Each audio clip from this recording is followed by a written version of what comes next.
ગુજરાતમાં બુધવારના આંકડા પ્રમાણે કોવિડના કેસો દેશભરમાં સૌથી ઝડપથી વધી રહ્યા છે. કેન્દ્ર સરકારના કોવિડ ડેશબોર્ડ પ્રમાણે આજે ગઈકાલે સરખામણીમાં 64 નવા કેસો આવ્યા છે, જેથી દિલ્હી સાથે ગુજરાત પણ સૌથી ઝડપી કોરોનાના કેસો વધારી રહ્યું છે. આ સાથે જ ગુજરાત 461 કેસો સાથે દેશમાં સૌથી વધુ રિપોર્ટ થયેલા કોવિડ કેસોમાં ત્રીજો નંબર છે. કેરળ 1373 કેસો સાથે નંબર 1 અને ગઈકાલના પ્રમાણમાં ત્યાં 43 કેસ ઓછા થયા છે.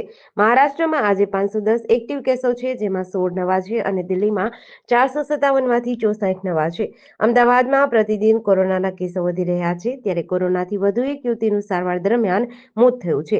શહેરના પશ્ચિમ વિસ્તારમાં સરદાર પટેલ સ્ટેડિયમ બોર્ડમાં રહેતી 20 વર્ષીય યુવતીને કોરોના થયો હતો, જે બાદ તેનું સારવાર દરમિયાન મૃત્યુ થયું છે. અમદાવાદમાં કોરોનાના કારણે મૃત્યુઆંક વધીને 3 થયો છે. મોરબીમાંથી બંદૂક બનાવવાનું કારખાનું ઝડપાયું છે. એક યુવક યુટ્યુબમાંથી બંદૂક બનાવતા શીખ્યો અને ઘરમાં જ બંદૂકનું પ્રોડક્શન શરૂ કર્યું. પોલીસે બાતમીના આધારે રેડ કરી 2 બંદૂક, 60 ખાલી કારતૂસ અને 2 ગન પાવડર ભરેલી બોટલ જપ્ત કરી હતી. મળતી માહિતી પ્રમાણે માળિયાના ચીખલી ગામે રહેણાંક મકાનમાં ગેરકાયદેસર હથિયાર બનાવતા હોવાની એલસીબીને બાતમી મળી હતી, જેના આધારે પોલીસે રેડ કરી ત્યારે સ્થળ પરથી દેશી હાથ બનાવટની 2 બંદૂક તથા હથિયાર બનાવવા માટેના જરૂરી સાધનો મળ્યા હતા. પોલીસે 19,070નો મુદ્દામાલ કબજે કરી એક આરોપીની ધરપકડ કરી છે. મોરબીના એલસીબીના પીઆઈ એમપી પંડ્યાની સૂચના મુજબ આ કાર્યવાહી કરવામાં આવી હતી.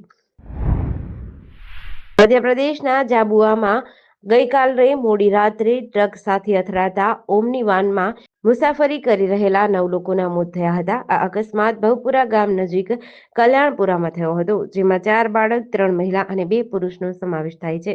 અકસ્માત સર્જી ટ્રક ચાલક ભાગી ગયો હતો. મળતી માહિતી મુજબ ટ્રક નિર્માણાધીન પુલ પાસે ઓમની વાનને કચડી નાખી હતી. વાનમાં સવાર તમામ લોકો મેઘનગર તાલુકાના શિવગઢ મહુડાના રહેવાસી હતા.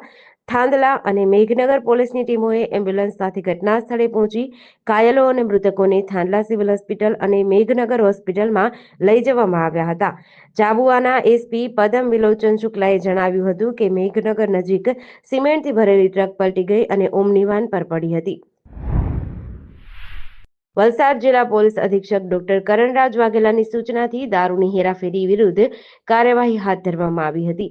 વલસાડ એલસીબી પીઆઈ ઉત્સવ બારોટના નેતૃત્વમાં ટીમે પારડી તાલુકાના બરે ગામમાં ઓપરેશન હાથ ધર્યું હતું. બાતમીના આધારે પોલીસને લાલ કલરની બ્રેઝા કારને રોકી તપાસ કરી હતી. કારની પાછળની સીટ, ક્લીનર સીટની નીચે અને ડિક્કીમાંથી 636 બોટલ વિદેશી દારૂ મળ્યો હતો, જેની કિંમત ₹3,47,520 થાય છે.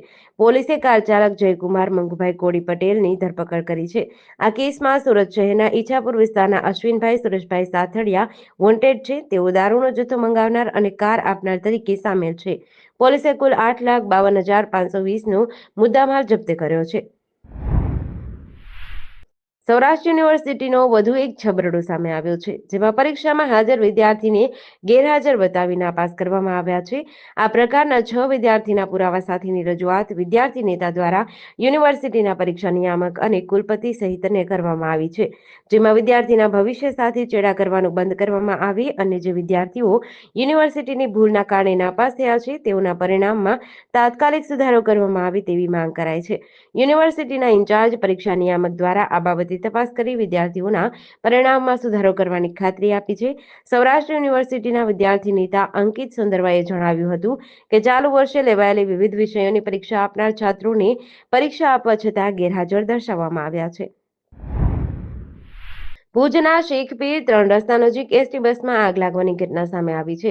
ધ્રોબાથી કંડલા રૂટની લોકલ એસટી બસ સવારે 10 વાગ્યાની આસપાસ અચાનક તેમાં આગ લાગી હતી. ચાલક કેબિનમાં વાયરિંગમાં શોર્ટ સર્કિટના કારણે આગ લાગી હતી. બસ ચાલકની સૂઝબૂછથી તમામ મુસાફરોને તાત્કાલિક બસમાંથી બહાર કાઢ્યા હતા, જેના કારણે કોઈ જાનહાનિ થઈ નથી. પોલીસ કંટ્રોલ રૂમને જાણ કરતા ભુજ ફાયર ડિપાર્ટમેન્ટની ટીમને તરત જ ઘટના સ્થળે મોકલાઈ હતી. ફાયર વિભાગની ટીમે ઘટના સ્થળે પહોંચી આગ પર કાબુ મેળવ્યો હતો. આ કામગીરીમાં ડ્રાઈવર જિગ્નેશ જેઠવા, ફાયરમેન અરમાન પટણી અને વિશાલ ગોળ સહિત ટ્રેનિંગ સ્ટાફે ભાગ લીધો હતો. મોરબી જિલ્લામાં એક જ દિવસમાં કોરોના વાયરસના 3 નવા પોઝિટિવ કેસ નોંધાયા છે. આ કેસમાં મોરબીના 2 યુવાન અને ટંકારાની એક મહિલાનો સમાવેશ થાય છે. મોરબી શહેરમાં 24 વર્ષીય અને 34 વર્ષીય બે યુવાનો કોરોના પોઝિટિવ થયા છે. બંને યુવાનો હાલમાં હોમ આઇસોલેશનમાં છે, જ્યારે ટંકારાના ગ્રામ્ય વિસ્તારની 44 વર્ષીય મહિલા પણ કોરોના પોઝિટિવ છે. તેને રાજકોટની ખાનગી હોસ્પિટલમાં સારવાર આપવામાં આવી રહી છે. જિલ્લા આરોગ્ય વિભાગના અધિકારીઓએ આ માહિતી આપી છે. 2 વર્ષ પછી ફરી કોરોનાના કેસ સામે આવી રહ્યા છે. આ પહેલા કોરોનાની બીજી લહેર દરમિયાન મોરબી જિલ્લામાં મોટી સંખ્યામાં કેસ નોંધાયા હતા. અમરેલી જિલ્લામાં સૌથી ખરાબ સ્થિતિ માર્ગોની છે. જિલ્લાના અનેક માર્ગો મગરની પીઠ સમાન અતિ બિસ્માર હાલતમાં છે, જેના પરથી સવાર થતા વાહન ચાલકોને હંમેશા અકસ્માતનો ભય રહે છે. રાજુલા સાવરકુંડલા સ્ટેટ હાઈવે પર ફૂટના ખાડા પડી ગયા છે. આ ખાડા 1-2 નહીં, સતત 22 કિલોમીટર સુધી છે, જેના પરથી રાજનેતાઓ અને અધિકારીઓ પસાર થતા હોવા છતાં આ માર્ગનું સમારકામ થતું નથી. રાજુલાથી નવા આગરિયા, મોટા આગરિયા, થોરડી, આંબરડી, જાબાળ અને બાઠડા સુધીના હાઈવે પર ફૂટના ખાડાના કારણે ચાલકો ત્રાહિમામ પોકારી ઉઠ્યા છે. અમરેલીથી પીપાવાવ પોર્ટ કોસ્ટલ બેલ્ટ અને રાજુલાના કોસ્ટલના લોકોને જિલ્લા મથક અમરેલી જવા માટેનો આ એક જ માર્ગ છે.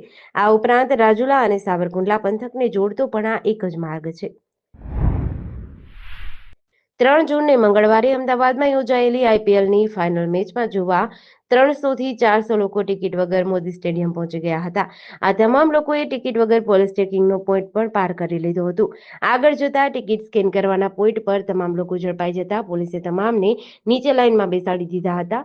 આ સમયે કેટલાક લોકોને પોલીસે ખૂણામાં લાકડીથી તો કોઈ પોલીસ કર્મીએ હાથ અને લાત વડે માર મારીને બેસાડ્યા હતા.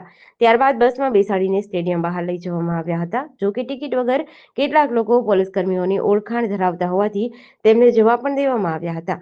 બીજી તરફ સ્ટેડિયમની બહાર ભીડને કાબૂમાં રાખવા પોલીસે હળવો બળ પ્રયોગ કર્યો હતો. સુરેન્દ્રનગરના ખેરવા ગામે સરકારી જમીનમાં કરેલ ગેરકાયદેસર બાંધકામ તંત્ર દ્વારા ફરી તોડી પાડવામાં આવતા ખળભળાટ મચ્યો છે. અગાઉ પોલીસની 100 કલાકની કામગીરી દરમિયાન અસામાજિક તત્વોનું ગેરકાયદેસર બાંધકામ તોડી પાડ્યું હતું, જેમાં ગામના જ ઉપસરપંચ ઇનાયત ખાન મલેકનું ગેરકાયદેસર બાંધકામ તોડ્યું હતું.